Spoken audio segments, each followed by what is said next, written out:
hello students. So this is the YouTube channel of Supreme 60 and my name is Suyash Bajpayee. So students, अभी हमने electrostatic पूरी खत्म कर चुके हैं, हम पोटेंशियल तक बात हम कर चुके हैं, है ना। अभी हमें इलेक्ट्रोस्टैटिक में कैपेसिटेंस की भी बात करनी है, ठीक है। लेकिन अब हम अपने टॉपिक में कुछ न्यूमेरिकल्स भी देखते हुए चलेंगे साथ ही साथ, ठीक है। तो जिस तरीके से 2 लेक्चर्स होंगे, है ना, तो 2 लेक्चर्स में जो एक लेक्चर होगा वो हमारा न्यूमेरिकल बेस्ड होगा, क्लियर, जिसमें हम 10 से 15 के बीच में न्यूमेरिकल देखेंगे, जो न्यूमेरिकल बहुत अच्छे न्यूमेरिकल्स होंगे, क्लियर, और वो न्यूमेरिकल्स IIT JEE नीट के होंगे, क्लियर। सो अब हम यही काम करने वाले हैं, ठीक है। तो एक बार आप पूरा इलेक्ट्रोस्टैटिक और जो मैंने स्टैंडर्ड क्वेश्चंस आपको लगवाए हैं, ठीक है, उनको आप रिवाइज कर लो, ठीक है। उसके बाद आप यहाँ पे इस न्यूमेरिकल सेक्शन से आगे प्रोसीड कर सकते हो, ठीक है।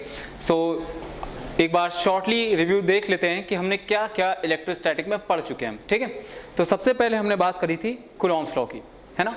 कूलॉम्स लॉ में हमने देखा कि भाई 2 चार्जेस एक दूसरे के ऊपर कितना फोर्स लगाते हैं, वो फोर्स किस तरह से वेरी करता है, ठीक है। दूसरी बार हमने बात करी इलेक्ट्रिक फील्ड की, है ना। इलेक्ट्रिक फील्ड हमको पता चला कि भाई एक चार्ज दूसरे चार्ज पे कोई फोर्स लगा रहा है, क्योंकि चार्जेस कांटेक्ट में नहीं है, इसका मतलब सिर्फ इतना सा है कि कोई ना कोई फील्ड एक चार्ज डेवलप कर रहा होगा जो कि दूसरे चार्ज तक पहुंच रही होगी, और इस तरह से जो फील्ड है उसके साथ एक फोर्स एसोसिएटेड होगा। तो इतनी बात हम कर चुके हैं इलेक्ट्रिक फील्ड के बारे में, है ना। फिर हमने इलेक्ट्रिक फील्ड के बारे में पता करा कि भाई पॉइंट चार्ज की वजह से इलेक्ट्रिक फील्ड क्या होगी। फिर हमने डिस्क्रीट चार्ज सिस्टम की वजह से इलेक्ट्रिक फील्ड पता करी, क्योंकि हमें पता है कि electric field is a vector quantity. तो हमने अलग अलग चार्जेस की वजह से जब हमें इलेक्ट्रिक फील्ड निकालनी थी तो हमने वहां पे उसका वेक्टोरियल एडिशन कर रखा था, ठीक है। उसके बाद हमने कॉन्टिन्यूस चार्ज डिस्ट्रीब्यूटेड सिस्टम की वजह से इलेक्ट्रिक फील्ड फाइंड आउट करी, है ना। अच्छे से क्लियर हो गया था आपको कि electric field continuous charge distributed system की वजह से कैसे निकलेगी। तो पहले हम एक DQ एलिमेंट लेते थे, एक एलिमेंट कंसिडर करते थे, उस एलिमेंट की वजह से फील्ड निकालते थे, फिर उस फील्ड को हम x एक्सिस और y एक्सिस में डिवाइड करते थे, because electric field is a vector quantity, और फिर हम इंटीग्रेट करते थे, x एक्सिस की इलेक्ट्रिक फील्ड अलग निकालते थे और y एक्सिस की इलेक्ट्रिक फील्ड अलग निकालते थे, है ना। उसके बाद डियर स्टूडेंट्स हम आगे बढ़े, हमने डायपोल के बारे में पढ़ा कि जब डायपोल है, डायपोल का मोमेंट क्या होता है हमने ये देखा, ठीक है। फिर हमने समझने की कोशिश करी कि इलेक्ट्रिक फील्ड क्या होती है डायपोल की उसकी इक्वेटोरियल, एक्सियल और किसी जनरल पोजीशन पे, ठीक है। उसके बाद हमने डिस्कशन को आगे बढ़ाया कि भाई जब यही डायपोल उठा के हम इस डायपोल को एक इलेक्ट्रिक फील्ड में, एक एक्सटर्नल यूनिफॉर्म इलेक्ट्रिक फील्ड में रख रहे थे तो क्या हो रहा था। तो हमें पता चला कि भाई एक टॉर्क जनरेट होता है। फिर हमने पता किया कि भाई एक पोटेंशियल एनर्जी भी होती है सिस्टम की, जो कि होती है -P.E, क्लियर। इतनी बात हम कर चुके थे डायपोल के बारे में, और हमने फिर देखा हम चेंज इन पोटेंशियल एनर्जी भी फाइंड आउट कर सकते हैं, है ना, डायपोल की, when dipole is placed in an external uniform electric field. उसके बाद हमने समझने की कोशिश करी कि जब भाई ये इलेक्ट्रिक फील्ड जो है ये यूनिफॉर्म ना होकर नॉन यूनिफॉर्म हो जाए, इंक्रीजिंग या डिक्रीजिंग हो जाए, तब क्या होगा, है ना। तब हमें पता चला कि भाई इस बार जो डायपोल है वो अपना ट्रांसलेशन इक्विलिब्रियम में भी नहीं होगा, और रोटेशनल में तो ये पहले से भी नहीं था, ठीक है। तो ये हमने डायपोल की बात करी। फिर हमने क्या बात करी, फिर हम आए इलेक्ट्रिक फ्लक्स के कंसेप्ट पे, है ना। हमें पता चला कि भाई क्लोज सरफेस की वजह से कोई फ्लक्स नहीं होगा अगर उसमें कोई चार्ज नहीं रखा है, उस सरफेस के अंदर कोई चार्ज नहीं है, तो उस सरफेस से नेट फ्लक्स जो होगा वो 0 होगा, है ना। आउटसाइड जो चार्ज होते हैं उनकी वजह से जो नेट फ्लक्स होता है of an close surface is always equal to 0, है ना। ये सब बातें हम देख चुके हैं। हमने गॉस लॉ के बहुत सारे पॉइंट्स भी देखे थे, इंपॉर्टेंट पॉइंट्स, तो वो पॉइंट्स आपको अच्छे से समझ में आ गए थे, क्लियर। उसके बाद जब गॉस लॉ हमने समझ लिया, इलेक्ट्रिक फ्लक्स के कंसेप्ट हमको क्लियर हो गया, फिर उसके बाद हमने अपना मूवमेंट जो है वो इलेक्ट्रिक पोटेंशियल की तरफ किया, इलेक्ट्रिक पोटेंशियल। फिर उसमें हमने बताया आपको कि भाई जिस तरीके से हीट फ्लो होती है हाई टेम्परेचर से लो टेम्परेचर की तरफ, जिस तरीके से वाटर फ्लो होता है हाई प्रेशर से लो प्रेशर की तरफ, ठीक उसी तरीके से जो चार्ज पार्टिकल्स हैं वो भी फ्लो करते हैं हाई पोटेंशियल से लो पोटेंशियल की तरफ, क्लियर। फिर मैंने आपको बताया कि जिस तरह से change in potential energy, change in gravitational potential energy जो है वो work done by external force होता है। हम एक्सटर्नल फोर्स से इस मार्कर को उठा के इस हाइट पे लेके आ रहे हैं, ठीक है। तो जो भी हम वर्क डन करेंगे वो पोटेंशियल एनर्जी में गेन अप हो जाएगा, क्लियर। ठीक उसी तरीके से हमने यहाँ पे बताया that gain in potential energy is equal to the work done by external force in moving a charged particle। ठीक, इसकी हमने बात करी, फिर हमने पोटेंशियल डिफरेंस की बात करी, फिर हमने पोटेंशियल एट अ पॉइंट की बात करी। ठीक है, हमने रेफरेंस सेट किया था इन्फिनिटी पे, मींस इन्फिनिटी पे जो हमारा पोटेंशियल या पोटेंशियल एनर्जी होगी स्टूडेंट्स वो जीरो हो जाएगी, है ना। उसके बाद हमने बात करी कि potential at a point due to a point charge क्या होगा, क्लियर। फिर हमने डिस्क्रीट चार्ज सिस्टम की वजह से पोटेंशियल फाइंड करा। उसके बाद हमने एक कॉन्टिन्यूस चार्ज डिस्ट्रीब्यूटेड सिस्टम की वजह से पोटेंशियल फाइंड आउट किया। फिर हमने एक रिलेशन देखा, एक अच्छा सा रिलेशन देखा जिसमें हम एक साथ electric field, potential energy, work done by external force, इन सबको रिलेट कर रहे थे, है ना। आपको अच्छे से वो रिलेशन भी समझ में आ गया था। फिर हमने बात करी इक्विपोटेंशियल सरफेसेस की। ठीक है, जब इक्विपोटेंशियल सरफेस की कैरेक्टरिस्टिक्स हमने समझ ली, उसके बाद हमने लास्ट में बात करी थी कोरोना डिस्चार्ज की, क्लियर। तो ये सब बेसिक कंसेप्ट जो थे आपके, ये सब बेसिक कंसेप्ट आपके कवर अप हो चुके हैं। आपको पोटेंशियल, इलेक्ट्रिक फील्ड और फोर्स, कूलॉम्स लॉ, ये सब का आपको क्लियरेंस आपके दिमाग में चल रहा है। ठीक है, तो अब हम मूव करते हैं अपने क्वेश्चन वाले पार्ट में। ठीक है, इस सेशन में हम 10 से 10 to 15 के आसपास क्वेश्चंस देखेंगे, क्लियर। और इन क्वेश्चन से आपके जो कंसेप्ट्स हैं वो और स्ट्रॉन्गर होते चले जाएंगे। ठीक है, अब 2 लेक्चर्स एक दिन में होंगे, क्लियर। और हर लेक्चर में ऑल्टरनेट लेक्चर जो होगा वो न्यूमेरिकल का होगा। ठीक है, जिसमें हम और आप साथ मिलके अच्छे न्यूमेरिकल की प्रैक्टिस करेंगे। न्यूमेरिकल लगाने का तरीका वही होगा कि पहले आप न्यूमेरिकल समझ लो, फिर पॉज करो, खुद से सॉल्व करो, and then you have to see the solution. Okay, so let's start without wasting time. तो क्या कह रहा है क्वेश्चन स्टूडेंट्स, ये charge Q is uniformly distributed over a length A B. एक चार्ज क्यू है जो कि यूनिफॉर्मली डिस्ट्रीब्यूटेड है over a length A B of length L, clear. तो ये ए बी एक लेंथ दी है आपको, इस लेंथ में चार्ज यूनिफॉर्मली डिस्ट्रीब्यूटेड है ना। इसका क्या मतलब है कि चार्ज पर यूनिट लेंथ जो है वो कांस्टेंट रहेगा, चाहे आप इतनी छोटी सी लेंथ ले लो, चाहे इतनी छोटी सी लेंथ ले लो, ठीक है। लेकिन चार्ज पर यूनिट लेंथ जो है, मतलब charge divided by length itself, is always going to be constant, है ना। आगे पढ़ते हैं। As shown in the figure, जैसा कि फिगर में दिया गया है, the electric potential at a point O, so here is the point O in the figure, lying at a distance L from the end A, जो कि A and से L distance पे है, यहां से L डिस्टेंस पे ये point दिया गया है। क्या करना है आपको, इस पॉइंट पे आपको net electric potential find out करना है, और चार्ज जो है आपका, चार्ज आपका इस AB लेंथ में डिस्ट्रीब्यूटेड है, यूनिफॉर्मली डिस्ट्रीब्यूटेड है, क्लियर। मींस अगर आप समझो कि इसमें जो चार्ज है वो कैपिटल Q है और इसकी लेंथ टोटल L है, ठीक है। तो Q by L is equal to lambda, Q by L is equal to lambda. अगर इसको सही से लिख दें, so this will be Q divided by L, charge per unit length is equal to lambda. This is linear charge density, clear, linear charge density, जैसा कि हमें पता है। आगे समझते हैं। तो अब आपको पॉइंट O पे नेट पोटेंशियल फाइंड आउट करना है स्टूडेंट्स, क्लियर। तो प्रोसीड करते हैं हम। आप एक बार वीडियो पॉज करके खुद से सॉल्व करना, फिर सॉल्यूशन देखना, ओके।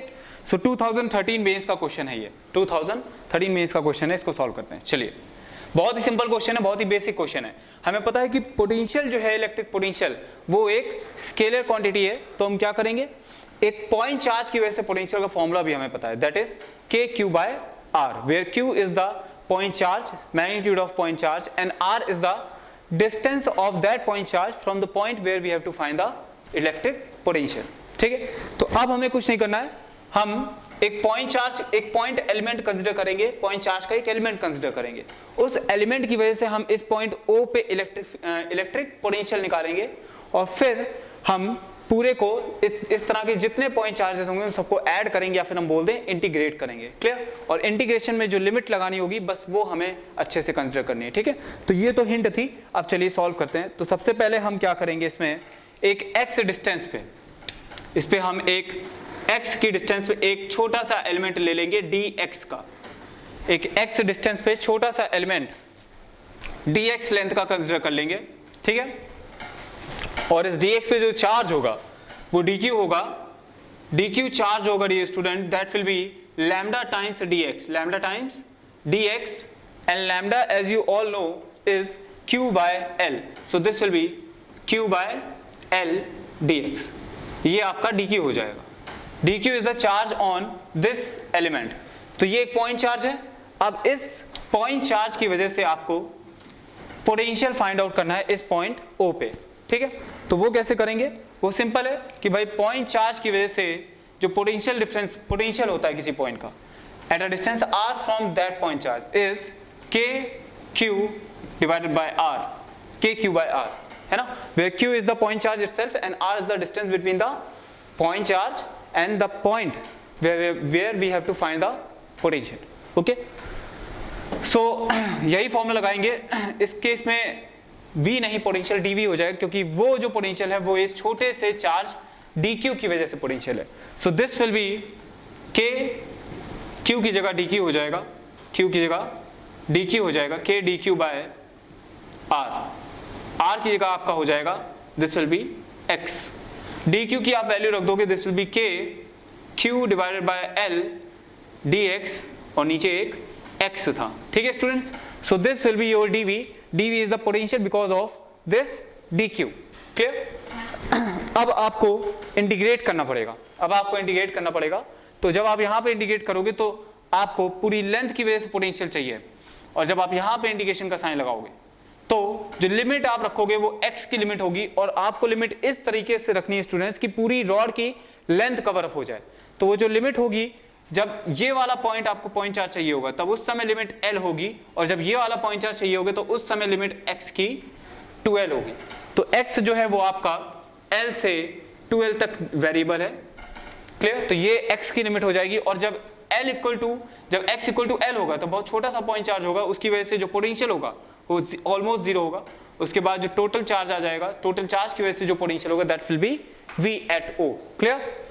तो इधर साइड इंटीग्रेट करेंगे दिस विल बी v, और जब राइट साइड हम इंटीग्रेट करेंगे this will be simply k q by l into ln x, 1/x का इंटीग्रेशन ln x हो जाता है, और जब हम लिमिट रख देंगे इसमें so this will be l to 2l, so this will be equal to k capital Q by l into ln 2l minus ln l, तो ln m minus ln m, n ln m minus ln n वाली property हम use करने जा रहे हैं। This will be ln m by n, तो ये हो जाएगा 2l upon l, so l will be cancel out, this will be ln 2, clear. So our answer is equal to k q divided by l into ln 2, this will be our answer. और k की value आपको पता है 1/4 pi epsilon not हो जाएगी, ठीक है। तो बहुत ही सिंपल सा क्वेश्चन था। इसमें किस चीज का हमने यूज किया है, इसमें हमने सिर्फ इस कंसेप्ट का यूज किया कि जो अपना पोटेंशियल है किसी भी चार्ज की वजह से वो एक स्केलर क्वांटिटी है ना। तो इस वजह से हमने एक dq की वजह से पोटेंशियल यहाँ dv लगाया। कोई इसकी डायरेक्शन नहीं होगी तो हमें डायरेक्शन वगैरह नहीं देखनी है, तो सिंपली हमने इसको इंटीग्रेट कर दिया। अगर हमें यहाँ पे इलेक्ट्रिक फील्ड निकालनी होती तो हम डायरेक्शन भी चेक कर लेते, है ना, और डायरेक्शन भी चेक कर लेते, हमें जो नेट इलेक्ट्रिक फील्ड मिलती वो x एक्सिस मिलती, अगर यहीं पे आपको इलेक्ट्रिक फील्ड निकालनी होती, ठीक है। अब आप पोटेंशियल से भी इलेक्ट्रिक फील्ड फाइंड आउट कर सकते थे, लेकिन ऐसा नहीं करना है आपको। अब यहाँ मान लो इलेक्ट्रिक फील्ड निकालनी है, तो क्या करोगे, तो बस आपको यहाँ पे dv की जगह de रखना है, और इलेक्ट्रिक फील्ड का फॉर्मूला यूज करोगे dq बाय x स्क्वायर, ठीक है। अब आप फिर से इंडिकेट करोगे तो वो जो है अपने आप इलेक्ट्रिक फील्ड का एक्सप्रेशन दे देगा, ठीक है। बस आपको ये ध्यान रखना है कि वो जो इलेक्ट्रिक फील्ड आएगी उसकी अपनी एक डायरेक्शन होगी, और यहाँ पे जो पोटेंशियल आया था इसकी कोई डायरेक्शन नहीं है, ये एक स्केलर क्वांटिटी है, ठीक है। तो this is all about this question, ठीक है। Okay student, so now we are going to see the second numerical of our electrostatic, ठीक है। तो देखते हैं इसमें क्या है कि भाई ये आपको 3 कंडक्टिंग स्फीयर्स दिए हुए हैं, क्लियर। 3 कंडक्टिंग स्फीयर्स आपको दिए गए हैं, और पहले सबसे अंदर वाले स्फीयर में Q1 चार्ज रख दिया गया है, सबसे बाहर वाले स्फीयर में Q3 चार्ज रख दिया गया है, क्लियर। आपको पता है कि जो मेटल है, जो कंडक्टर्स हैं, उसमें अगर आप कोई चार्ज रख रहे हो तो वो चार्ज यूनिफॉर्मली डिस्ट्रीब्यूट हो जाएगा उस कंडक्टर की सरफेस पे, है ना। लेकिन इस बार क्या हो रहा है कि आपने एक कंडक्टर के अंदर कंडक्टर्स रख दिए हैं, कंडक्टर के अंदर कंडक्टर रख दिए हैं, तो इस बार एग्जैक्टली ऐसा नहीं होगा, ठीक है। हाँ, चार्ज जो भी डिस्ट्रीब्यूट होगा यूनिफॉर्मली होगा सरफेस पे, लेकिन वो चार्ज Q3 के बराबर हो, ये भी इंपॉर्टेंट, ये भी जरूरी नहीं है, ठीक है। ये चीज पक्की बात है कि भाई ये जो लास्ट वाला कंडक्टर है, इस पूरे कंडक्टर में जो नेट चार्ज होगा अंदर और बाहर का मिला के, वो हमेशा Q3 रहेगा। और इसमें Q1 में जो नेट चार्ज होगा, Q1 में जो नेट चार्ज होगा अंदर और बाहर का मिला के, वो भी Q1 ही रहेगा। जो सबसे अंदर वाली सरफेस है उसमें भी अंदर वाली और बाहर वाली सरफेस का दोनों का चार्ज मिला दिया जाए। जो ये वाला कंडक्टर है, पहला कंडक्टर, इसकी अंदर वाली और बाहर वाली सरफेस का अगर चार्ज हम मिला दें तो वो भी हमेशा Q1 रहेगा, ठीक है, क्योंकि वो भी किसी से कांटेक्ट में नहीं है। क्लियर? और ये आपका जो सेकेंड कंडक्टर है, जो बीच वाला कंडक्टर है, उसको अर्थ करके रख दिया गया है। क्लियर? उसको अर्थ करके रख दिया गया है। और ये आपको रेडियस दी गई है, ये कनेक्टेड नहीं है, ये कंडक्टर्स आपस में कनेक्टेड नहीं है, ये बस आपको रेडियस दी गई है कि भाई ये रेडियस R3 है, ये रेडियस R2 है और ये रेडियस R1 है, where R3 as you all know R3 is greater than R2 is greater than R1। ठीक है, इतनी इंफॉर्मेशन आपको दे दी गई है। और आपसे कहा क्या गया है, find the charge at each surface of metal at steady state. Metal और वी कैन से कंडक्टर, हम कंडक्टर भी बोल सकते हैं, है ना, क्योंकि कंडक्टर्स, मेटल्स जो होते हैं वो कंडक्टिंग नेचर के होते हैं। ठीक है, और अब आपको क्या करना है, आपको बस ये चीज एक समझनी कि यहाँ पे जो सेकेंड कंडक्टर है उस पर कोई चार्ज तो नहीं है, लेकिन वो कंडक्टर अर्थ कर दिया जा रहा है। अर्थिंग में क्या होता है, अर्थिंग में स्टूडेंट्स दो चीजें याद रखिएगा कि जब अर्थिंग होती है, अर्थिंग जब होती है तो क्या होता है उस समय, जैसा कि आपको पता है कि अर्थ जो है वो इनफाइनाइट नंबर ऑफ चार्ज ले सकती है और इनफाइनाइट नंबर ऑफ चार्ज दे भी सकती है। क्लियर? तो अर्थिंग का मतलब सिर्फ इतना है, अर्थिंग का मतलब सिर्फ और सिर्फ इतना है कि चार्ज या फिर अर्थ से उस सरफेस पे आ जाएगा और या फिर उस सरफेस से अर्थ पे चार्ज चला जाएगा।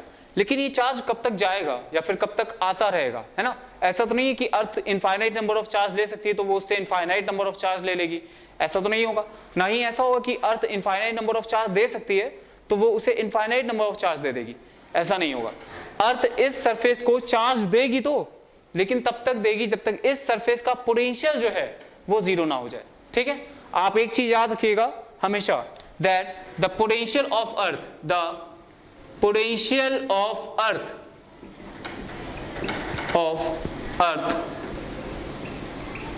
is always equal to zero। ठीक है, अर्थ का पोटेंशियल जो है वो हमेशा जीरो होता है। तो अर्थ से अगर हमने कनेक्ट कर दिया इस स्फीयर को, इसका मतलब अर्थ का पोटेंशियल और इस सरफेस का पोटेंशियल जब तक सेम नहीं हो जाता तब तक चार्ज ट्रांसफर होता रहेगा। ठीक है, तो जैसे ही आपने किसी भी सरफेस को अर्थ से टच करा दिया तो तुरंत समझ जाइए, किसी भी वायर की आपने अर्थिंग कर दी तो तुरंत समझ जाइए इस वायर से तब तक चार्ज ट्रांसफर होता रहेगा या फिर तब तक अर्थ से इस वायर में चार्ज आता रहेगा जब तक उस वायर का या फिर उस सरफेस का पोटेंशियल जीरो ना हो जाए, अर्थ के पोटेंशियल के बराबर ना हो जाए। और अर्थ का पोटेंशियल हम जीरो लेके चलते हैं। ठीक है, तो यही होगा। तो क्या होगा, इस सरफेस का जो पोटेंशियल है, इस सरफेस का जो पोटेंशियल है वो जीरो हो जाएगा, है ना। और जब तक जीरो हो जाए, स्टेडी स्टेट पे इस सरफेस का पोटेंशियल जीरो हो जाएगा, मतलब जब स्टेडी स्टेट आ चुकी है तब कुछ चार्ज इस पे या फिर आ गया होगा और या फिर इससे चला गया होगा, है ना।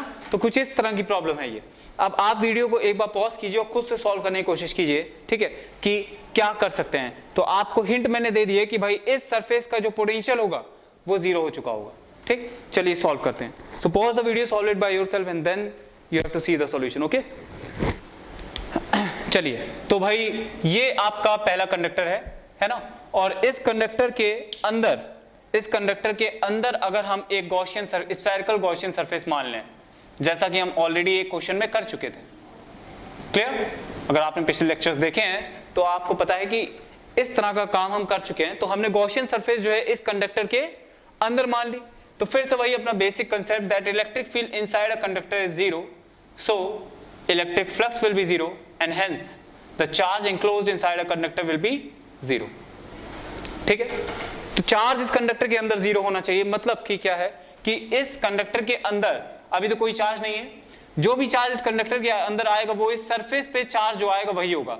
तो इसका मतलब साफ हो गया कि इस सरफेस पे अंदर कोई चार्ज नहीं होगा, यहाँ पे चार्ज जीरो होगा, Q equal to zero. Clear? अब भाई यहाँ पे जीरो हो गया और इस कंडक्टर पे जो नेट चार्ज है वो Q1 है। क्लियर? इस कंडक्टर पे जो नेट चार्ज है वो Q1 के बराबर है। तो आउटर सरफेस पे जो चार्ज आ जाएगा वो पूरा का पूरा Q1 आ जाएगा। Means plus Q1 will be the charge at the outer surface of the conductor, और वो चार्ज यूनिफॉर्मली ही डिस्ट्रीब्यूटेड होगा, वो चार्ज यूनिफॉर्मली डिस्ट्रीब्यूटेड हो जाएगा। क्लियर? आगे समझते हैं। अब हम सेकेंड सरफेस की बात करते हैं, जरा सेकेंड कंडक्टर की अब हम बात करते हैं, है ना। तो सेकेंड कंडक्टर के अंदर अगर हम गॉसियन सरफेस ले लें, सेकेंड कंडक्टर के अगर हम अंदर गॉसियन सरफेस ले लेते हैं, समझिएगा, तो अब समझिए इसके अंदर जो है, इसके अंदर इलेक्ट्रिक फील्ड क्या हो जाएगी, इसके इस कंडक्टर के अंदर जो है वहां पे भी इलेक्ट्रिक फील्ड जीरो हो जाएगी, क्योंकि भाई कंडक्टर के अंदर कोई इलेक्ट्रिक फील्ड नहीं होती है। इलेक्ट्रिक फील्ड जीरो तो इलेक्ट्रिक फ्लक्स जीरो हो जाएगा इस गॉसियन सरफेस से, क्योंकि भाई अगर आपने इस गॉसियन सरफेस को देखा तो इस गॉसियन सरफेस का कुछ एरिया तो है ही, लेकिन कोई इलेक्ट्रिक फील्ड इस गॉसियन सरफेस को नहीं क्रॉस कर पाएगी, है ना, इस वजह से, क्योंकि ये कंडक्टर के अंदर है। और जब गॉसियन सरफेस हमने कोई ले ली लेकिन इसके आसपास कोई इलेक्ट्रिक फील्ड ही नहीं है, तो इसका फ्लक्स जीरो हो चुका होगा, क्योंकि भाई इसके आसपास कोई इलेक्ट्रिक फील्ड नहीं है, कंडक्टर के अंदर कोई भी इलेक्ट्रिक फील्ड नहीं होती है। So flux will be zero, hence Q enclosed equal to zero, Q enclosed equal to zero. Q enclosed का मतलब आप साफ साफ जानते हो कि कोई अंदर चार्ज नहीं होगा।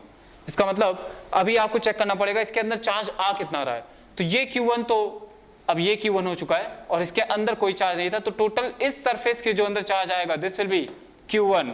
तो जो इस सरफेस में यहाँ पे गॉसियन सरफेस के अंदर जो चार्ज आना चाहिए वो जीरो होना चाहिए। इसका मतलब सेकेंड कंडक्टर की जो इनर सरफेस होगी स्टूडेंट्स, वहां पे माइनस Q1 आना पड़ेगा, वहां पे माइनस Q1 को आना ही पड़ेगा, तभी उस सरफेस से, इस गॉसियन सरफेस से फ्लक्स जीरो होगा, क्योंकि चार्ज अंदर जीरो करना है, और चार्ज अंदर जीरो तभी होगा जब इसकी इनसाइड वाली सरफेस पे माइनस Q1 चार्ज आ जाएगा। आप समझिएगा, अब इसकी इनसाइड वाली सरफेस पे तो माइनस Q1 चार्ज आ गया, ठीक है, लेकिन ये कंडक्टर इनिशियली न्यूट्रल था, तो बाहर प्लस Q1 आना चाहिए, है ना, बाहर प्लस Q1 आना चाहिए था। लेकिन स्टूडेंट्स यहाँ पे एक प्रॉब्लम है, एक प्रॉब्लम यहाँ पे ये है कि ये कंडक्टर अर्थिंग कर दी गई है, इस कंडक्टर की, इस आउटर सरफेस की अर्थिंग कर दी गई है। इसका मतलब क्लियर है कि इस बार ये इस कंडक्टर में प्लस Q चार्ज बाहर नहीं आएगा, पहले तो प्लस Q आया होगा, लेकिन अब कुछ अर्थिंग कर दी गई, इसका मतलब कुछ चार्ज या फिर अर्थ में चला गया होगा या फिर अर्थ से इसमें आ गया होगा।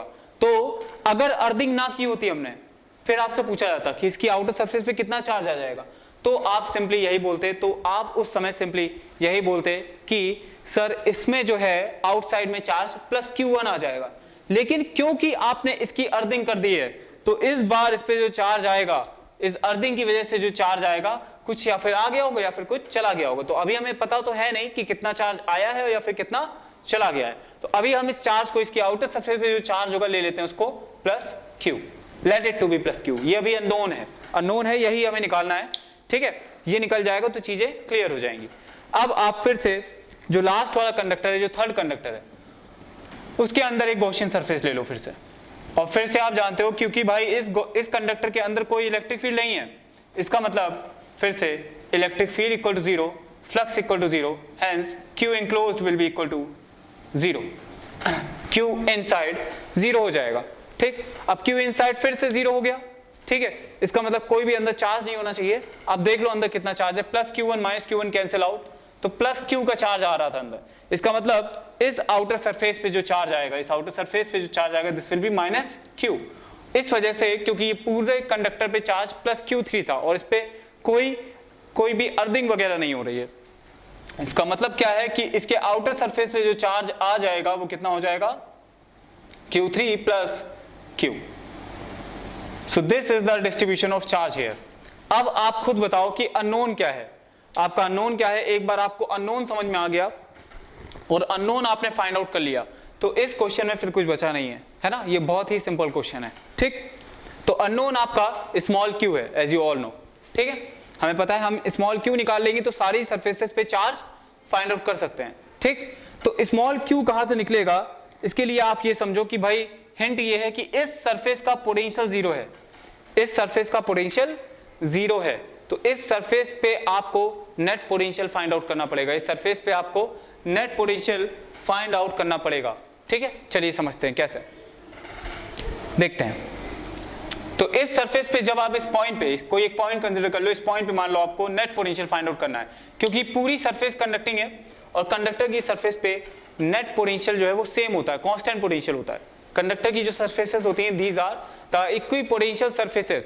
तो समझते हैं, अब आपको क्या करना है, इस पॉइंट को अगर हम ले लें, इस पॉइंट P को, तो इस पॉइंट P पे आपको नेट पोटेंशियल फाइंड आउट करना है। चलिए, तो सबसे पहले आपको क्या करना पड़ेगा, सबसे पहले आपको इन दोनों सरफेस, ये जो अंदर कोई चार्ज नहीं है, तो इस चार्ज अंदर कोई चार्ज नहीं है, तो इस अंदर वाली सरफेस की वजह से इस P पॉइंट पे जो पोटेंशियल होगा दैट विल बी जीरो। सबसे पहला पोटेंशियल जीरो हो गया। अब हम क्या करने वाले हैं, एक्चुअली मैं आपको बता दूं कि भाई 3 कंडक्टर हैं और हर कंडक्टर की 2 सरफेस हैं, तो अलग अलग सरफेस की वजह से हम इस पॉइंट पे पोटेंशियल निकालेंगे। 2 इस सरफेस की वजह से 2 पोटेंशियल आएंगे और 2 इसकी वजह से आएंगे, 2 इसकी वजह से आएंगे। ये जो 6 पोटेंशियल आएंगे इन सबको हम ऐड कर देंगे, फिर हमें जब हम ऐड करेंगे तब हमें पोटेंशियल मिल जाएगा इस P पॉइंट का ओवरऑल पोटेंशियल। ठीक है, तो यही हम करने वाले हैं। चलिए देर नहीं करेंगे। तो सबसे पहले आपको पोटेंशियल फाइंड आउट करना है इस जीरो की वजह से, तो जीरो की वजह से अंदर सबसे इनसाइड वाली सरफेस की वजह से जो पोटेंशियल होगा वो जीरो हो चुका है।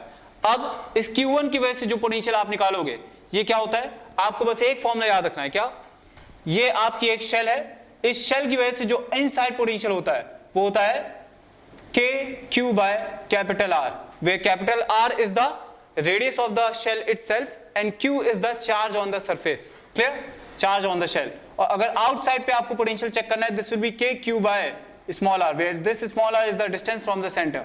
ठीक है, बस इस कंसेप्ट को आपको याद रखना है। तो चलिए, इस आउटर सरफेस की वजह से अब इस P पॉइंट पे जो पोटेंशियल हो जाएगा ये हो जाएगा KQ by R वाला फॉर्मूला लगेगा, और Q की जगह Q1 हो जाएगा और R की जगह हो जाएगा ये डिस्टेंस R2 है, दिस विल बी R2। ठीक है, तो ये तो पहले कंडक्टर की वजह से हो गया। अब दूसरे कंडक्टर की वजह से चेक करते हैं। दूसरा कंडक्टर ये है और इसके अंदर वाली सरफेस पे जो चार्ज है वो -Q1 है और जो बाहर वाली सरफेस पे जो चार्ज है वो +Q है। तो अंदर वाली सरफेस की वजह से जो पोटेंशियल होगा this will be KQ1 -Q1 by R2, KQ by R लगाया है यहाँ पे। ठीक है, प्लस जो बाहर वाली सरफेस है उसकी वजह से उस पे चार्ज +Q है, तो इस +Q की वजह से जो चार्ज आ जाएगा, जो पोटेंशियल आएगा this will be KQ by R2। ठीक है, यहाँ पे भी हमने KQ बाय R ही लगाया है, कैपिटल R। ठीक है, वो वाला अंदर वाला फॉर्मूला। उसके बाद अब थर्ड कंडक्टर पे हम आते हैं, प्लस थर्ड कंडक्टर की वजह से जब निकालेंगे तो इसके अंदर वाली सरफेस पे चार्ज -Q है, KQ बाय कैपिटल R वाला फॉर्मूला लग जाएगा, K minus Q by capital R means this will be R3. This will be R3. Is it clear? This will be R3. ठीक है, plus KQ3 plus Q by R3 again. Okay. यहां पे आपका क्या होगा, ये इस सरफेस यहाँ Q1 होगा। Clear? So this will be your overall potential at point P। At point P overall potential मिल गया। अब आपको इसी पोटेंशियल को डियर स्टूडेंट जीरो के इक्वल कर देना है। क्यों जीरो के इक्वल कर देना है? क्योंकि भाई इसकी अर्थिंग करा दी गई है इस सरफेस की। ठीक है, इस सरफेस की आपकी अर्थिंग करा दी गई तो ये पोटेंशियल जो है ये जीरो हो जाएगा। ठीक, अब आप समझ जाओ, इसको सॉल्व करना है। बस सिंपली सॉल्व करोगे तो इस Q से ये Q कैंसिल आउट हो जाएगा। ठीक है, और सिंपल सा आपके पास ये भी कैंसिल हो गया। ठीक है, आपके पास जो फॉर्मूला बचेगा this will be KQ by R2 plus KQ3 by R3, है ना? यहाँ पे माइनस था एक, sorry, this will be plus itself. बस ये बचेगा आपके पास और ये Q3 वाला चार्ज बचेगा। ठीक है, so this will be equal to zero. यहां से आप Q फाइंड आउट कर लोगे। Q will be your minus Q3 R2 by R3। ये आपका आंसर आ चुका है डियर फ्रेंड्स, ये आपका आंसर आ चुका है। अब आप Q की वैल्यू पुट करके हर सरफेस पे चार्ज फाइंड आउट कर लोगे। ठीक है, so this will be your value of Q। ठीक है, कंसेप्ट अपना बस बिल्कुल बेसिक है, कंसेप्ट एकदम बेसिक है। कंसेप्ट क्या था? कंसेप्ट ये था कि भाई इस सरफेस की हम अर्थिंग करा रहे हैं। अर्थिंग कराने का मतलब ये सरफेस का पोटेंशियल जीरो हो जाएगा। तो हमने क्या करा, सबसे पहले हमने अपने अकॉर्डिंग चार्ज डिस्ट्रीब्यूट कर दिया गॉस लॉ को यूज करके। उसके बाद हमने इस सरफेस पे चार्ज, इस सरफेस पे पोटेंशियल जीरो किया है। याद रखिएगा, अर्थिंग का मतलब चार्ज जीरो नहीं होता है। अर्थिंग का मतलब पोटेंशियल जीरो होता है, इसको लिख लीजिए, the potential of earth is always zero, earthing means potential equal to zero, earthing means potential of that surface equal to zero. इस पॉइंट को नोट कर लीजिएगा, earthing means potential of surface, जिस सरफेस की हम अर्थिंग करा रहे हैं इक्वल टू जीरो, ठीक है, ये अर्थिंग का मतलब होता है। और अर्थिंग करा रहे हैं इसका मतलब इस सरफेस का पोटेंशियल जीरो हो जाएगा, तो हमने सारे स्फीयर की सारे सरफेसेस की वजह से उस पॉइंट पे हमने पोटेंशियल फाइंड आउट किया और उसको हमने जीरो कर दिया है ना। तो बहुत ही सिंपल सा क्वेश्चन हो गया ये, ठीक है। एक क्यू हमारे पास वेरिएबल था स्मॉल क्यू, वो हमने फाइंड आउट कर लिया है और क्यू की वैल्यू हम रख देंगे तो हमें सारे चार्जेस अपने आप मिल जाएंगे, ठीक है। So that is all about this question, thank you. Okay students, so this is also a very basic question, ठीक है। एक बार समझते हैं जरा इसे कि भाई ए charge Q is placed at the center of a line joining two equal charges capital Q, ठीक है। The system of three charges will be in equilibrium if Q is equal to, मतलब Q की क्या value होनी चाहिए कि ये जो सिस्टम है अपना तीनों चार्जेस का ये रेस्ट पे आ जाए, क्लियर। तो समझिएगा, एक चार्ज कैपिटल Q ये है, उससे कोई L डिस्टेंस की दूरी पे मान लीजिए दूसरा कैपिटल Q चार्ज है, मतलब ये डिस्टेंस अगर हम बात करें this will B L/2, okay, and this will B L/2। तो इस डिस्टेंस पे आपका एक दूसरा चार्ज पार्टिकल रख दिया गया है, this will be your small q, ठीक। अब आपसे कहा जा रहा है कि ये स्मॉल q क्या हो, इस स्मॉल q की क्या वैल्यू हो कि ये तीनों चार्जेस का जो सिस्टम है ये रेस्ट पे आ जाए। मतलब आप समझ सकते हो कि ये आपके ऑप्शन दिए है -q/2, -q/4, +q/4 and +q/2। इस Q की क्या वैल्यू होगी कि ये सिस्टम अपना रेस्ट पे आ जाए, ठीक है। तो आपको क्या करना है, सबसे पहले तो आप ये चेक कर लो कि भाई इस Q और इस Q के बीच में जो फोर्स हैं, ठीक है, वही फोर्स इस Q और इस Q के बीच में भी हो जाएंगे, क्लियर। मतलब कि अगर आप ऑब्जर्व करो कि भाई ये Q, इस Q का जो एक्सेलरेशन है वो आप ऑब्जर्व करो तो वो ऑलरेडी जीरो हो जाएगा, वो ऑलरेडी जीरो हो जाएगा। आपको दिख रहा होगा कि भाई यहां से अगर हम देख रहे हैं तो Q capital Q into small q divided by the distance square of the distance L/2 का होल स्क्वायर, ये आपने कूलॉम्स लॉ लगाया, ठीक है। ये इस Q की वजह से इस स्मॉल q पे चार्ज आ गया और इसकी डायरेक्शन जो है, इसकी डायरेक्शन के बारे में अभी हम कुछ नहीं सोच रहे, चलिए, ठीक है। तो ये फोर्स है और इसकी वजह से जो इस पे फोर्स लगेगा वो Q small q divided bye L/2 का होल स्क्वायर ही लग जाएगा। मतलब सेम फोर्स है, सेम मैग्नीट्यूड है फोर्स का और डायरेक्शन भी फोर्स की अलग अलग होगी। मतलब मान लीजिए अगर इसकी वजह से इस चार्ज पे फोर्स इस डायरेक्शन में लग रहा होगा तो इसकी वजह से इस चार्ज पे फोर्स इस डायरेक्शन में लग रहा होगा। इसका मतलब स्मॉल q तो रेस्ट पे आ जाएगा भाई, स्मॉल q तो रेस्ट पे आ गया है, ठीक है। लेकिन यहां से अगर जाओगे तो यहां से आपको कुछ मिलेगा नहीं, इस तरीके से आपको कुछ नहीं मिलेगा। आपसे कहा गया है the system of the three charges will be in equilibrium. आपको इस पॉइंट को, तीनों चार्जेस इक्विलिब्रियम में है, आपको इस पॉइंट को नोटिस करना है, ठीक है। इस पॉइंट को नोटिस करो कि तीनों चार्जेस इक्विलिब्रियम में। तो इसका मतलब आपने इसका तो इक्विलिब्रियम चेक कर लिया, अब जरा आप इसका या फिर इसका इक्विलिब्रियम चेक कर लो, वहां से आपको कुछ मिल सकता है ना। तो आपको इसका इक्विलिब्रियम चेक करना है अगर इस चार्ज का, तो आपको एक चीज समझनी पड़ेगी कि भाई जो इस चार्ज पे, इस कैपिटल Q पे, इस कैपिटल Q की वजह से फोर्स लग रहा है वो लेफ्ट डायरेक्शन में होगा, निगेटिव एक्स एक्सिस में। तो ये वाला जो चार्ज होगा इसको निगेटिव होना पड़ेगा, तभी ये इस डायरेक्शन में फोर्स लगा पाएगा, जो फोर्स इसको इक्विलिब्रियम पे रख देगा, ठीक है। मतलब आपको क्या करना है, आपको F/Q और आपको F/Q ये दोनों निकाल के आपको इक्वेट कराना है, ठीक है। आप समझ जाओ कि ये जो Q चार्ज है, स्मॉल q चार्ज, ये नेगेटिव जरूर होगा। इसका मतलब आपके दो ऑप्शन एलिमिनेट हो चुके हैं, ये दोनों नहीं हो सकते, ठीक है, क्योंकि ये जो स्मॉल q है ये नेगेटिव जरूर होना चाहिए, तभी ये इस चार्ज को इस डायरेक्शन में पुल कर पाएगा। अगर नहीं होगा ये नेगेटिव, ये पॉजिटिव हुआ तो ये भी पुश करने लगेगा, ये कैपिटल Q कभी भी इक्विलिब्रियम में नहीं हो पाएगा, ठीक है। सो आपको क्या करना है, F कैपिटल Q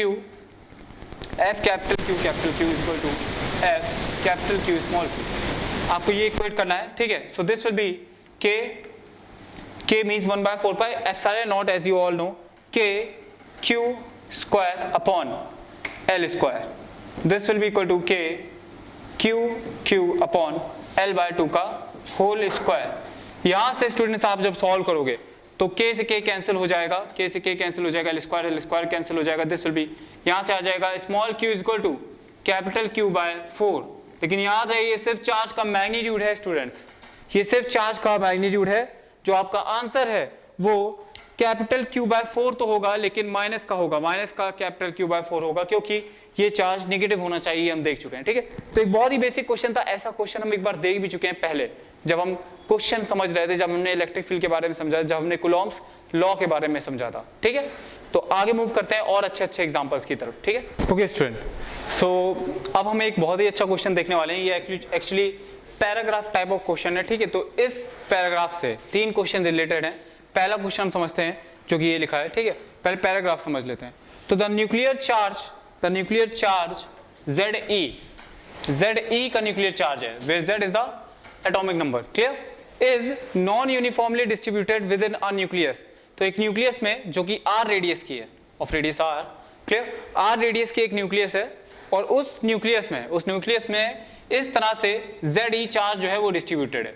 ये रो r डेंसिटी है, चार्ज पर यूनिट वॉल्यूम। ठीक है, तो the nuclear charge Ze is non uniformly distributed within a nucleus of radius capital R, clear। the charge density rho r जो है उसका ग्राफ आपको r के साथ दिया है, where small r is the radial distance from the center of the nucleus, clear। the charge density rho r is dependent only on the radial distance r from the center of the nucleus as shown। ठीक है, from the center of the nucleus as shown। the electric field is only along the radial direction।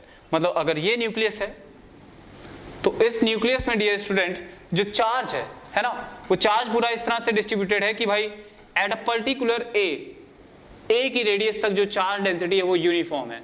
मतलब ए की radius तक जो sphere है उसके अंदर जो चार्ज डेंसिटी है वो यूनिफॉर्म है, मतलब वो रेडियस पे डिपेंड ही नहीं कर रही है। लेकिन उसके बाद क्या होता है, मतलब यहाँ पे डेंसिटी कांस्टेंट डेंसिटी है, लेकिन उसके बाद क्या होता है स्टूडेंट्स, उसके बाद डेंसिटी जो है वो डिक्रीज करती हुई चली जाती है अप टू 0। डेंसिटी 0 की तरफ डिक्रीज करती हुई चली जाती है, जैसा कि ये हमें फिगर दिख रहा है ना, ये हमें फिगर दिख रहा है कि डेंसिटी जो है ये A से लेके R तक, मतलब अगर ये A है तो यहाँ A से लेके कैपिटल R तक यहाँ पे जो डेंसिटी है ये 0 तक डिक्रीज करते हुए चली जाती है। ठीक है, यहाँ पे अगर डेंसिटी कुछ D है, यहाँ पे डेंसिटी स्मॉल d दी हुई है, तो यहाँ तक आते आते डेंसिटी 0 हो जाती है ना, ये हमें दिया हुआ है, फिर A से कैपिटल R तक। ठीक, अब आपसे क्या पूछा गया है, the electric field at R equal to capital R is directly proportional to a की power 0 means independent of a, directly proportional to a की power 1, directly proportional to a square, directly proportional to a की power -1 means inversely proportional to a। ये आपको find out करना है। ठीक है, तो pause the video and solve it by yourself and then you have to see the solution। Okay, तो समझते हैं सॉल्यूशन क्या है, देखते हैं। चलिए, I hope that you have tried, clear. चलिए समझते हैं कि भाई जब हम बात करते हैं एक स्फीयर की वजह से, है ना, एक यूनिफॉर्म स्फीयर है, मान लीजिए एक यूनिफॉर्म चार्ज डेंसिटी का स्फीयर है हमारे पास, एक यूनिफॉर्म चार्ज डेंसिटी का सॉलिड स्फीयर है, ठीक है, और या फिर एक स्फेरिकल शेल है, ये दोनों चीजें हैं, क्लियर। और इनकी वजह से जब हमको इसके outside at a particular distance पे इलेक्ट्रिक फील्ड फाइंड आउट करनी होती है, तो वो इलेक्ट्रिक फील्ड स्टूडेंट्स कितनी होती है, K capital Q by R square simply, और कैपिटल Q जो है वो इस सॉलिड स्फीयर पे चार्ज हो जाता है एज यू ऑल नो, और कैपिटल R इस सॉलिड स्फीयर की रेडियस हो जाती है। ठीक है, और अगर हम इस शेल की बात करें, जिसपे चार्ज कैपिटल Q है, ठीक है, उसकी वजह से इसके आउटसाइड पे इलेक्ट्रिक फील्ड की बात करें तो स्टूडेंट्स ये भी के Q बाय R स्क्वायर ही हो जाती है। आपको पता है ना, कि भाई ऐसा लगता है कि इस स्फीयर पे जब हम आउटसाइड डायरेक्शन में निकालने की कोशिश करते हैं इलेक्ट्रिक फील्ड, तो ऐसा लगता है इस स्फीयर पे जो चार्ज है पूरा पूरा वो सेंटर पे डिपॉजिट है, और जब हम इस शेल की वजह से भी निकालने की कोशिश करते हैं तो ऐसा लगता है कि चार्ज पूरा पूरा सेंटर पे डिपॉजिट है। समझ रहे हो ना, ठीक है। लेकिन अगर हम इस स्फीयर के अंदर इलेक्ट्रिक फील्ड फाइंड आउट करें, अंदर स्फीयर के, तो इस स्फीयर के अंदर जब हम इलेक्ट्रिक फील्ड फाइंड आउट करेंगे तो वो electric field rho r upon 3 epsilon naught आ जाएगी। वो कितनी आ जाएगी, rho r upon 3 epsilon naught. अगर हम इनसाइड डायरेक्शन में इलेक्ट्रिक फील्ड फाइंड आउट करते हैं, इनसाइड यहाँ पे अगर हम इलेक्ट्रिक फील्ड फाइंड करते हैं कहीं यहाँ पे, ठीक है, सेंटर से थोड़ा दूर पे, तो वो इलेक्ट्रिक फील्ड लाइन कितनी आएगी, E is equal to E outside E inside, this will be rho r upon 3 epsilon naught. ये फॉर्मूले आपको स्टूडेंट बाय हार्ट याद होने चाहिए, क्लियर। और इसकी डायरेक्शन भी रेडियल डायरेक्शन में होगी, ठीक है, जो डायरेक्शन दी गई है आपको। लेकिन ये इनसाइड की बात है ना, आउटसाइड पे इलेक्ट्रिक फील्ड ये हो जाएगी, क्लियर। और अगर हम इसमें बात करें तो इनसाइड इलेक्ट्रिक फील्ड स्टूडेंट्स कितनी हो जाएगी, जी हाँ 0 हो जाएगी। इनसाइड इलेक्ट्रिक फील्ड शेल में 0 होती है। अगर हम यहीं पे पोटेंशियल की बात कर लें तो इसकी वजह से जो आउटसाइड पोटेंशियल हो जाएगा वो KQ/R हो जाएगा, KQ/r, ठीक है। और इनसाइड जो पोटेंशियल है उसका एक अच्छा सा फॉर्मूला आता है रो upon 6 epsilon naught into 3r square minus 3 capital R square minus small r square. ये मैंने आपको लास्ट लेक्चर में निकलवाया भी है, ठीक है। और इसकी वजह से अगर हम पोटेंशियल फाइंड आउट करें तो बाहर तो KQ/r हो जाती है और अंदर KQ/R हो जाता है पोटेंशियल, ठीक है। तो ये पोटेंशियल की बात हो गई। चलिए पोटेंशियल का भी मैं यहाँ पे लिख देता हूँ। V0 की अगर हम बात करें इसके लिए हम V0 की बात करते हैं, इस पॉइंट पे V0, ठीक है। तो V0 will be equal to KQ by यहाँ पे कैपिटल स्मॉल r स्क्वायर होगा, ठीक है, KQ0 divided by small r, ठीक है, KQ0 बाय small r। Electric field KQ/R square होती है where r is the distance from the centre, small r is the distance from the centre, ठीक है। और V0 हो जाएगा KQ/R, ठीक है, where small r is the distance from the centre. और इलेक्ट्रिक फील्ड इनसाइड इसके में हो जाएगी rho r by 3 epsilon naught. और पोटेंशियल जो है इसके में हो जाएगा inside potential, this will be rho by 6 epsilon naught into what, into 3 capital R square minus small r square, where capital R is the radius of this solid sphere, capital R is the radius of this solid sphere, ठीक है। तो ये तो बात हो गई इसकी। अब जरा हम इसकी बात समझ लेते हैं। भाई अंदर इलेक्ट्रिक फील्ड 0 है, मतलब पोटेंशियल क्या होगा, इनसाइड कांस्टेंट हो जाएगा, दिस विल बी KQ/R, ठीक है। जो सरफेस पे होगा वही इनसाइड हो जाएगा। और इसमें बाहर साइड पोटेंशियल क्या हो जाएगा स्टूडेंट्स, इसमें बाहर साइड पोटेंशियल हो जाएगा simply V outside is equal to KQ/r। ये वेरिएबल है। तो ये सारी चीज आप जानते हो, ये आप जानते हो। तो मुझे लग रहा है कि अब मुझे इन सब टॉपिक के बारे में नहीं बताना है, ठीक है। मैं सिंपली इस न्यूमेरिकल पे आने की कोशिश कर रहा हूँ, ठीक है। सिंपली हम इस न्यूमेरिकल पे आने की कोशिश कर रहे हैं कि भाई ये अपनी न्यूक्लियस है, ये वो न्यूक्लियस है जो कि दिखाई जा रही है। यहाँ तक जो डेंसिटी है वो कांस्टेंट है, स्मॉल a तक डेंसिटी कांस्टेंट रहती है। उसके बाद स्मॉल a से लेके कैपिटल R तक डेंसिटी 0 की तरफ प्रोसीड करती है ना। तो अब आपको इस डिस्ट्रीब्यूशन की वजह से the electric field at R equal to capital R means आपको यहाँ पे इस सरफेस पे, इस स्फीयर की सरफेस पे आपको जहाँ पे इलेक्ट्रिक फील्ड, जहाँ पे डेंसिटी 0 हो रही है, वहां पे आपको फाइंड आउट करना है इलेक्ट्रिक फील्ड। तो आप ही स्टूडेंट बताइए, अगर आप इस पूरे सिस्टम को इस कांस्टेंट डेंसिटी वाले स्फीयर में तोड़ दो, क्लियर, कांस्टेंट डेंसिटी वाले स्फीयर में तोड़ दो, ठीक है, और इनफाइनाइट कांस्टेंट डेंसिटी वाले शेल्स में तोड़ दो। ध्यान समझिएगा मैं क्या बोल रहा हूं। मैं बोल रहा हूं आपने इस सिस्टम को एक कांस्टेंट डेंसिटी वाले स्फीयर में तोड़ दिया, सॉलिड स्फीयर में, जिसकी रेडियस स्मॉल a है, ठीक है, और बाकी को आपने छोटी शेल्स में तोड़ दिया, मतलब आपने थिन शेल्स में तोड़ दिया, ठीक है, बहुत ही पतली शेल्स में तोड़ दिया, इनफाइनाइट शेल्स में, क्लियर। तो आप ये बताइए, जब हम इस शेल के, इस सॉलिड स्फीयर के अंदर इलेक्ट्रिक फील्ड फाइंड आउट करते हैं, तब वो R पे डिपेंड करता है, लेकिन अगर हम बाहर फाइंड आउट करते हैं, भाई अगर हम इसको देखें तो ये एक सॉलिड स्फीयर ही तो है। अगर हम इसको देख रहे हैं, ये a रेडियस वाला स्फीयर, ये एक सॉलिड स्फीयर हो गया और हमको यहाँ पे इलेक्ट्रिक फील्ड चाहिए, तो इसकी वजह से जो भी इलेक्ट्रिक फील्ड होगी स्टूडेंट्स, वो सिंपली KQ/R स्क्वायर आ जाएगी, KQ/R square, where R is the distance from the centre. Means अगर इसमें हम चार्ज Q1 मान रहे हैं तो this will be simply KQ1/R square, clear, simply समझ रहे हो आप। और अगर हम इस शेल की वजह से भी निकाल लें आउटसाइड पे, तो ये भी ऐसा लग रहा है कि सारा का सारा चार्ज सेंटर पे ही रखा हुआ है, और इसमें भी ऐसा लग रहा है सारा चार्ज सेंटर पे ही रखा हुआ है। This will be our small r square, this will be our small r square. ठीक है, क्लियर है? ये आपके सारे इलेक्ट्रिक फील्ड के फॉर्मूले हैं, कंफ्यूजन की बिल्कुल जरूरत नहीं है। जब आप इस पॉइंट पे इलेक्ट्रिक फील्ड निकालोगे, this will be k Q by small r square, where small r is the distance from the centre. Clear? जब आप पोटेंशियल निकालो, this will be k Q by small r, this will be k Q by small r. जब आप electric field अंदर निकाल लो, this will be rho r upon 3 epsilon naught, where r is the distance from the centre, small r is the distance from centre, and V I is rho upon 6 epsilon naught 3r square minus r square, where capital R is the radius of the solid sphere and small r is the distance from the center. Clear? और यहाँ पे electric field, ये shell की बात हो रही है, shell के आउटसाइड इलेक्ट्रिक फील्ड जो होती है K Q by small r square होती है, small r square. Potential K Q by r, where small r is the distance from the centre. बाहर जब हम बाहर निकाल रहे हो, और अंदर की जब हम बात करते हैं तो इनसाइड इलेक्ट्रिक फील्ड 0 हो जाती है, और पोटेंशियल जो है ये के क्यू बाय कैपिटल आर हो जाता है।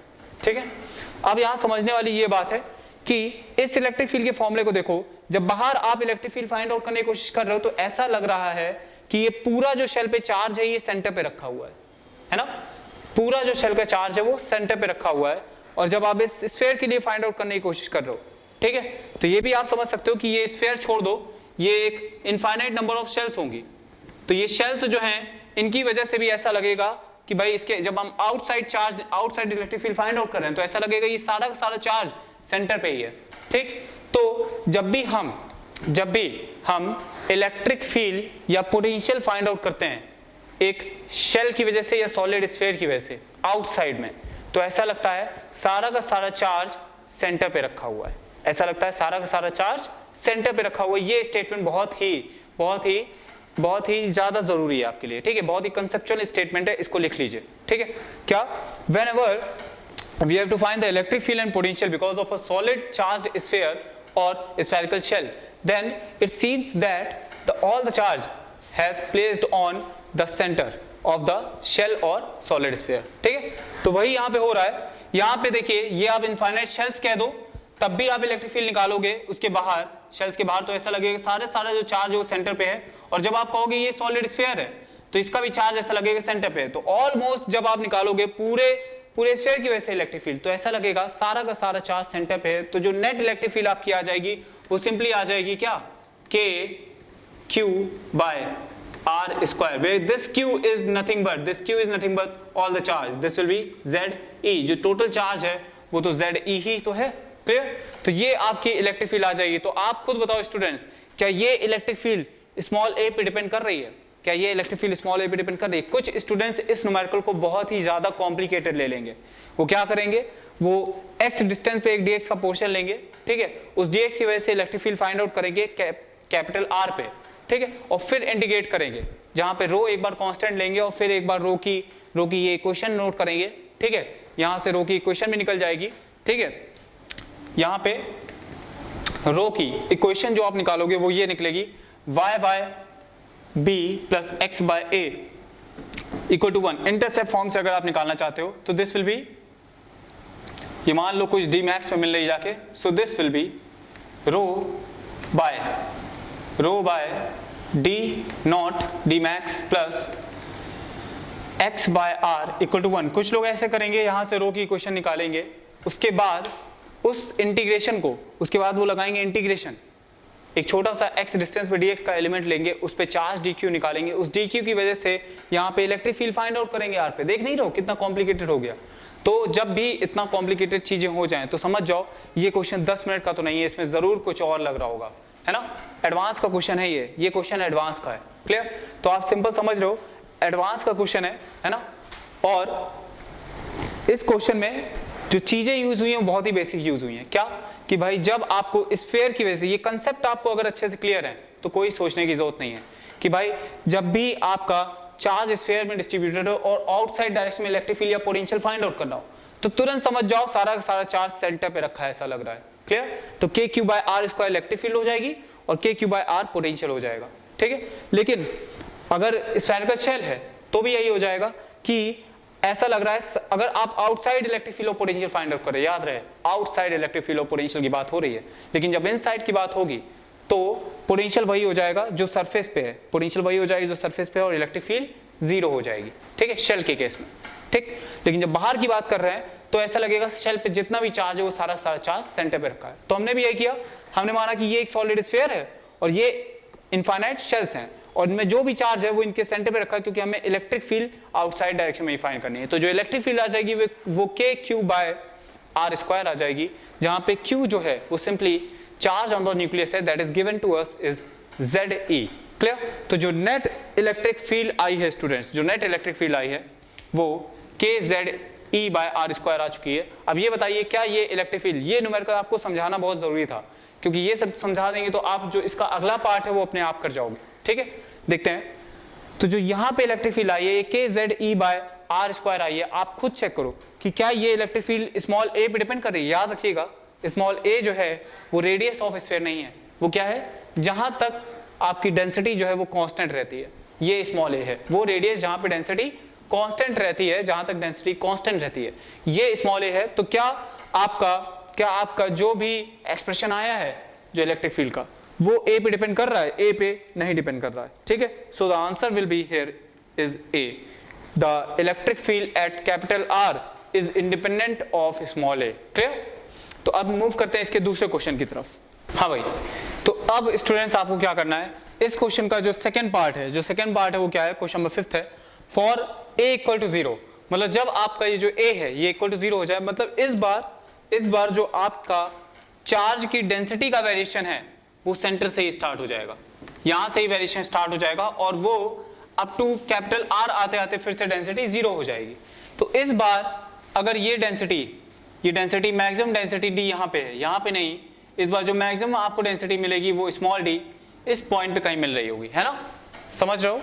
For a equal to 0 the value of small d maximum value of rho as shown, maximum value of rho density की जो मैक्सिमम वैल्यू है ना, जैसे कि यहाँ पे दिखाया गया है as shown in the figure, जो आपको पहले यहाँ पे दी थी कि डेंसिटी मैक्सिमम ये स्मॉल d है, लेकिन जब a इक्वल टू 0 हो जाएगा तो ये वेरिएशन जो है यहाँ से स्टार्ट होगा, तो जो मैक्सिमम डेंसिटी है वो इस बार ये ना होके ये हो जाएगी। क्लियर? तो आपको यही बताना है स्टूडेंट्स, आपको यही बताना है कि इस बार ये जो स्मॉल d की वैल्यू है ये कितनी होगी। Clear? You have to find the value of this small d, ठीक। तो आप जानते हो आपको सिंपल क्या काम करना है, सबसे पहले तो आपको ये नोटिस करना है कि भाई चार्ज जो है वो ओवरऑल अभी भी कितना होगा, ZE के ही बराबर रहेगा, लेकिन इस बार क्योंकि डेंसिटी जो है हमारी वो वेरिएबल है, अगर डेंसिटी वेरिएबल ना होती तो हम क्या करते, भाई डेंसिटी कांस्टेंट है, सीधे rho into volume is equal to simply ZE, लेकिन इस बार क्योंकि हमारी डेंसिटी वेरिएबल हो चुकी है तो हम ये नहीं कर सकते, तो हम क्या करेंगे, हम बहुत ही सिंपल सा काम करने वाले हैं, हम एक x की डिस्टेंस पे एक dx का छोटा सा शेल ले लेंगे, dx की शेल ले लेंगे, dx की थिकनेस की एक शेल ले लेंगे, जिसपे जो चार्ज होगा स्टूडेंट्स, जो इस पे चार्ज होगा वो dq हो जाएगा, ठीक है। एक बार इसको और फिगर हम बड़ा बना देते हैं, समझते हैं कायदे से, रुकिए। So this will be your whole sphere, clear. और हमने यहां से x की डिस्टेंस पे एक छोटा सा एलिमेंट ले लिया है, spherical element, that is dx की थिकनेस का हमने एक एलिमेंट ले लिया है, और इस एलिमेंट पे जो चार्ज होगा स्टूडेंट्स हमारा वो dq हो जाएगा, this charge will be equal to dq, और ये dq हम निकाल लेते हैं पहले।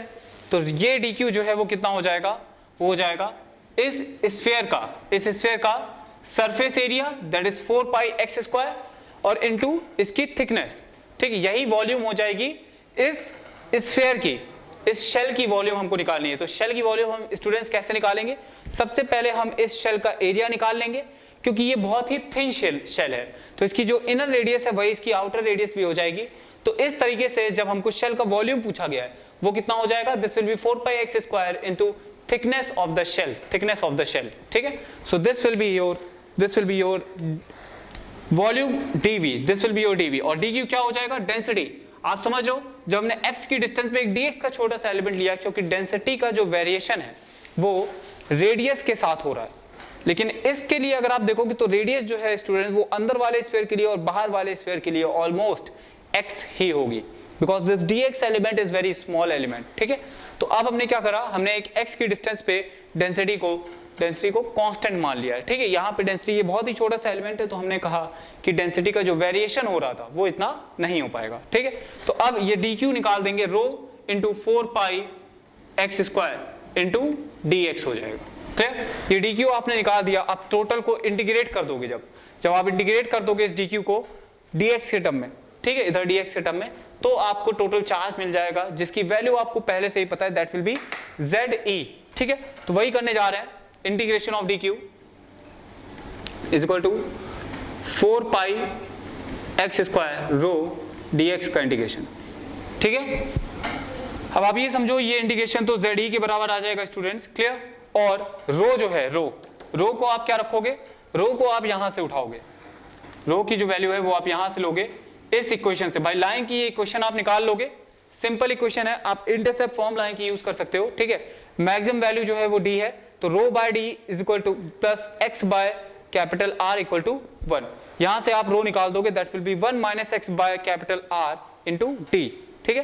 तो यहां पे रो की वैल्यू रख दो, rho in terms of x, rho as a function of x, so this will be your 4 pi x square into rho क्या हो जाएगा, this will be 1 minus x by R into d, clear. वहां से निकाल दिया है, और इसका dx के टर्म में इंटीग्रेशन कर दो आप, और लिमिट क्या लग जाएगी इंटीग्रेशन की, 0 से कैपिटल R, तभी तो पूरा चार्ज आ पाएगा। सो this will be your limit, और जब आप इसको इससे इक्वेट कर दोगे तो वहां से आप ये स्मॉल d फाइंड आउट कर सकते हो, वहां से स्मॉल d फाइंड आउट कर सकते हैं। चलिए इंटीग्रेट कर देते हैं। सो this will be 4 pi constant है, बाहर आ जाएगा, r का एलसीएम ले लो, वो भी कांस्टेंट है, बाहर आ जाएगा, this will be 4 pi divided by r into r x square का इंटीग्रेशन, तो r x cube by 3 minus this will be x cube का इंटीग्रेशन, x की पावर 4 बाय 4, और आप यहाँ पे कैपिटल R लिख दो, ठीक है, कैपिटल R, यहाँ पे आपका कैपिटल R आएगा, स्मॉल r नहीं, this will be your capital R।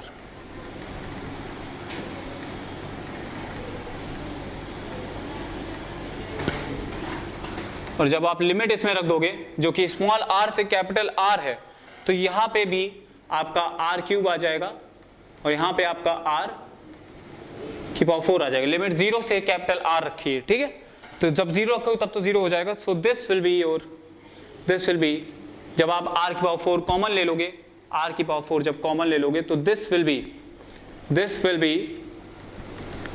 r की पावर 4, और इसको आप सॉल्व कर दो, 1 by 3 minus 1 by 4, so this will be 1 by 12, और d भी था हमारे साथ में, d भी था जो कि हमने बाहर ले लिया था, दिस d, क्लियर। तो इसको जब आप सॉल्व करोगे तो this will be ZE equals to 4 pi R cube into d into 1 by 12, it is 1 by 12। So यहाँ से स्टूडेंट्स d आपका आ जाएगा, d will be equal to implies that d will be equal to 12ZE divided by 4 pi R cube divided by 4 pi R cube, ये आपका small d आ चुका है। यही वो d की मैक्सिमम वैल्यू होगी जब a इक्वल टू 0 होगा डेंसिटी की, कि टोटल चार्ज जो है वो ZE हो जाए, ठीक है। So this is what you have to find, this is your answer, clear, this is your answer of second part of this paragraph, ठीक है। अब हम थर्ड पार्ट पे मूव करते हैं, समझते हैं उसमें क्या पूछा गया है। एक बार जल्दी समझ लीजिए हमने क्या किया, हमने एक x की डिस्टेंस पे dx का एलिमेंट लिया, उस dx पे एलिमेंट पे जो चार्ज dq आया है वो हम फाइंड आउट कर लेंगे कैसे, 4 पाई एक्स स्क्वायर, क्योंकि ये शेल है, ठीक है, और इसकी thickness dx, 4 pi x square into dx, ये वॉल्यूम हो गया dv, इंटू रो कर देंगे तो हमें dq मिल जाएगा। अब हम इंटीग्रेट कर देंगे दोनों साइड, तो dq का इंटीग्रेशन ZE दे देगा हमें, और 4 pi x square rho dx का इंटीग्रेशन, लिमिट लग जाएगी 0 से कैपिटल R, ठीक है, और रो जो है वो हमने इन टर्म्स ऑफ x निकाल लिया, इंटीग्रेट कर दिया, वहां से हमने ZE equal to this quantity in terms of d, और यहाँ से हमने d फाइंड आउट कर लिया, ठीक है। So this is all about this numerical, ठीक है। ओके स्टूडेंट, अपने 6th न्यूमेरिकल पे आते हैं, that is the electric field within, same वही न्यूमेरिकल है, बस थोड़ा सा चेंजमेंट है क्या। The electric field within the nucleus, the electric field within the nucleus is generally observed to be linearly. जो इलेक्ट्रिक फील्ड है वो लीनियर हो जाएगी, कब, dependent on R, linearly dependent on R. मतलब जो इलेक्ट्रिक फील्ड है पूरे स्फीयर में जो इलेक्ट्रिक फील्ड है वो इस बार लीनियरली डिपेंडेंट ऑन आर है, मतलब डायरेक्टली प्रोपोर्शनल टू आर है, ठीक है। Means electric field is something times k times r, इस तरह की इलेक्ट्रिक फील्ड है स्टूडेंट स्फीयर के अंदर, ठीक। कहा गया है with in the nucleus, with in the nucleus, nucleus के अंदर जो इलेक्ट्रिक फील्ड है वो लीनियरली डिपेंड कर रही है r पे, means this electric field is like k times r, ठीक है। इस तरह की इलेक्ट्रिक फील्ड है और पूछा गया है कि a की क्या वैल्यू रही होगी, तो a 0 होगा कि a इक्वल टू r/2 होगा, a इक्वल टू r होगा, a इक्वल टू 3r/2 होगा, ठीक। तो आप क्या कर सकते हो, कुछ लोग इस तरह से प्रोसीड करेंगे कि भाई a की कोई जनरल वैल्यू ले ली और उसके बाद हमने एक जनरल पॉइंट कंसिडर किया स्मॉल r और उस पर हमने इलेक्ट्रिक फील्ड फाइंड आउट करी, इंटीग्रेशन का यूज किया होगा। तो वो लोग जो इस प्रोसीजर से जा रहे हैं वो उनका टाइम भी ज्यादा लगेगा और शायद वो आंसर तक पहुंच भी ना पाए, और पहुंचेंगे तो फिर बहुत सारा टाइम निकल जाएगा, जो छोटे न्यूमेरिकल है उनके लिए टाइम ही नहीं बचेगा, इसी में फंस के रह जाओगे, है ना। तो ये न्यूमेरिकल इतना कॉम्प्लिकेटेड नहीं है, सिंपल सोचना है कि भाई E is directly proportional to R, मतलब E जो है वो लीनियर फंक्शन R का कब आता है, जब स्फीयर के अंदर हमें इलेक्ट्रिक फील्ड फाइंड आउट करनी है। तो स्फीयर के अंदर जो इलेक्ट्रिक फील्ड है वो कब लीनियर फंक्शन आती है, कब वो लीनियर फंक्शन आती है स्मॉल r का। तो ऐसा कब होता है, ऐसा तब होता है स्टूडेंट्स, ऐसा तब होता है जब इलेक्ट्रिक फील्ड जो अंदर जहां पे हमें निकालनी है जिस स्फीयर की, उस स्फीयर का जो डेंसिटी है, चार्ज डेंसिटी है उस स्फीयर की, वो डेंसिटी कांस्टेंट रहे। अगर कांस्टेंट डेंसिटी है, क्योंकि आप जानते हो कि जो स्फीयर के अंदर की इलेक्ट्रिक फील्ड होती है E इक्वल टू वो रो r/3 टाइप्स में होती है, क्लियर। तो अगर ये रो कांस्टेंट होगा तभी तो इलेक्ट्रिक फील्ड डायरेक्ट r का फंक्शन होगी, अगर ये रो ही कांस्टेंट नहीं होगा तो इलेक्ट्रिक फील्ड r का डायरेक्ट फंक्शन कैसे हो सकती है ना, तब वो वेरिएबल होगी, ठीक। तो पूरे स्फीयर के लिए इलेक्ट्रिक फील्ड r का डायरेक्ट फंक्शन है, इसका मतलब पूरे स्फीयर के लिए जो आपकी चार्ज डेंसिटी है वो कांस्टेंट होगी, इसका मतलब charge density will be constant, इसका मतलब जो ये A है ये A इक्वल टू R होना चाहिए, ये A इक्वल टू R होना चाहिए, ठीक है। मतलब पूरे स्फीयर के लिए जो डेंसिटी है वो कांस्टेंट होनी चाहिए, मतलब ये इस तरह से डेंसिटी D के ही बराबर होनी चाहिए, इस D के बराबर होनी चाहिए, क्लियर। तभी आप कह सकते हो कि इलेक्ट्रिक फील्ड अंदर लीनियर डिपेंड कर रही है स्मॉल r पे, ठीक। मतलब आपका जो राइट आंसर है this will be your A equal to capital R, A equal to capital R, this will be your right answer, okay. तो इस क्वेश्चन में हमने अच्छे से कंसिडर किया कि भाई एक स्फीयर है अपने पास स्फीयर है, सॉलिड स्फीयर, उस सॉलिड स्फीयर के अंदर इलेक्ट्रिक फील्ड क्या होगी, उसके अंदर पोटेंशियल क्या होगा, और सॉलिड स्फीयर के बाहर इलेक्ट्रिक फील्ड क्या होगी, बाहर पोटेंशियल क्या होगा। उसके बाद हमने इसकी बात कर ली है इस क्वेश्चन में कि भाई एक शेल है अपने पास, एक हॉलो शेल है, ठीक है, एक हॉलो स्फीयर है, उस शेल की वजह से अंदर क्या पोटेंशियल होगा और क्या इलेक्ट्रिक फील्ड होगी, और उसके बाहर क्या पोटेंशियल होगा, क्या इलेक्ट्रिक फील्ड होगी। इन चारों और आठों चीजों को, चार मतलब चार हो गई आपके लिए इस शेल के लिए और चार हो गई सॉलिड स्फीयर के लिए, ठीक है। तो इनको अलग से आप एक कॉपी में लिख लो और उसे टाइम टू टाइम रिवाइज करते रहना, ठीक है। So this is all about this problem, okay student. तो इस लेक्चर में हमने ये कुछ क्वेश्चंस देखे जो कि इलेक्ट्रिक फील्ड और पोटेंशियल कंसेप्ट आपके क्लियर करते हैं, ठीक है, because of some continuous charge distribution system, ठीक है। अगले लेक्चर में हम कैपेसिटेंस के कंसेप्ट पे आने जा रहे हैं, ठीक है, कैपेसिटेंस के कंसेप्ट देखेंगे, क्लियर। एक कैपेसिटर क्या होता है, capacitor is a basic device of storing energy, ठीक है, वो कैसे काम करता है वो, और उसमें क्या क्या लॉज हैं, उसके बीच में पोटेंशियल डिफरेंस क्या होगा, जो एनर्जी स्टोर हो रही है वो किस फॉर्म में स्टोर हो रही है, तो इन सब की बात हम नेक्स्ट लेक्चर में करने वाले हैं, ठीक है। The talk of capacitance, the topic of capacitance, ठीक है। तो that is all about this lecture, thank you.